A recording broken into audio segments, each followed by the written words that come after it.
Friends, আজি মই তোমালোকক যে ৰাসায়নিক বিক্ৰিয়া এটা কেনেকুৱাকৈ সমতুল্য কৰিব লাগে তাক আমি শিকাম with the help of ratio' method.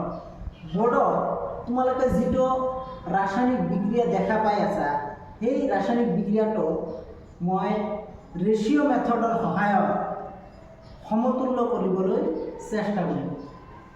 So ইয়াত দিয়া আছে যে Mg3N2 plus H2O it gives MgOH whole 2 plus NH3। এই ৰাসায়নিক বিক্ৰিয়াটো কি কৰিম আমি এতিয়া সমতুল্য কৰিম, যাৰ কাৰণে আমি এই ৰিয়েক্টেন্ট সাইডক ইয়াক A ধৰিলোঁ, ইয়াৰ B, ইয়াক C আৰু ইয়াক কি ধৰিলোঁ D ধৰিলোঁ। এতিয়া এই ৰিয়েক্টেন্ট সাইডত আমাৰ মেগনেছিয়াম কেইটা আছে তিনিটা, গতিকে মেগনেছিয়াম কেইটা আছে তিনিটা, 3 into A is equal to product সাইডত মেগনেছিয়াম কেইটা আছে এটা is equal to C, 1 into C, 1 into C or C।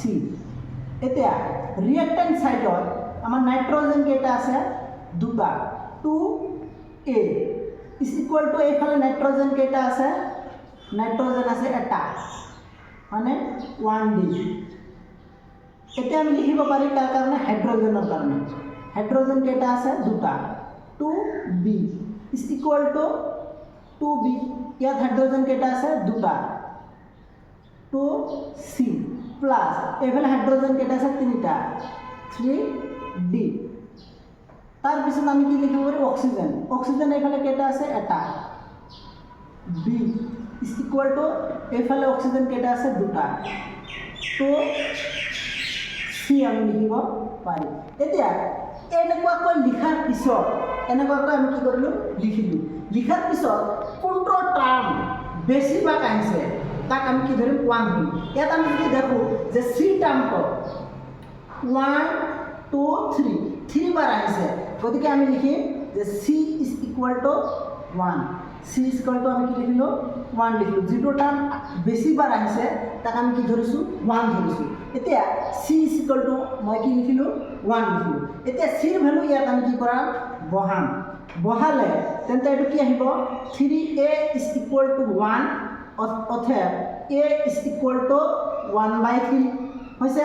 এতিয়া আকৌ ইয়াত যদি মই এইটো সলভ কৰোঁ ইয়াৰ কাৰণে 2 into A ৰ মান কিমান আহিছে 1/3 is equal to D, অৰ্থাৎ মই লিখিব পাৰোঁ যে D is equal to 2/3।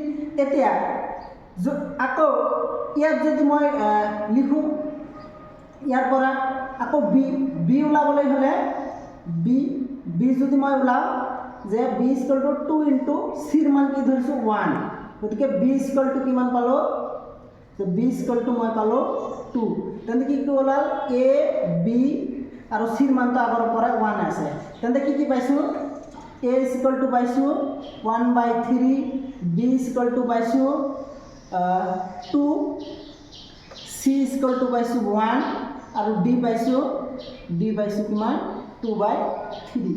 এতিয়া A B C D এই তিনিটা মান মই কি বহাম ইয়াত মই বহাম, এই ৰিয়েকশ্যনটোত কি কৰিম বহাম।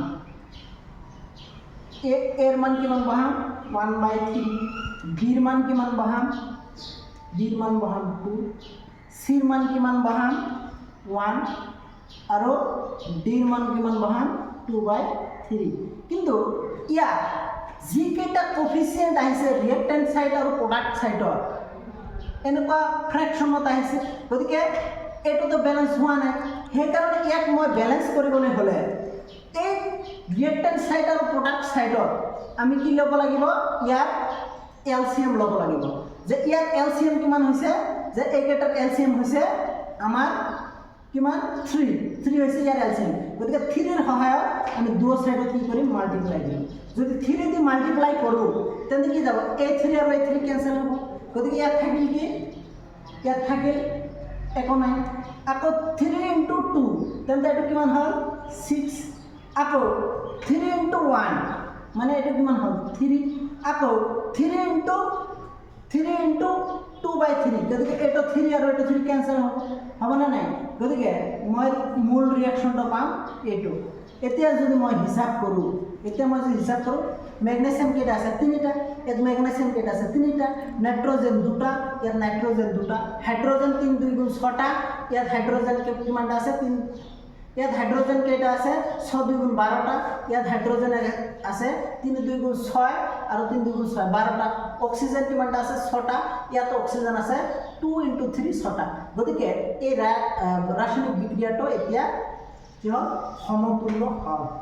গতিকে আটাই বুজি পাইছেনে? এনেকুৱাকৈ কি কৰিব পাৰি?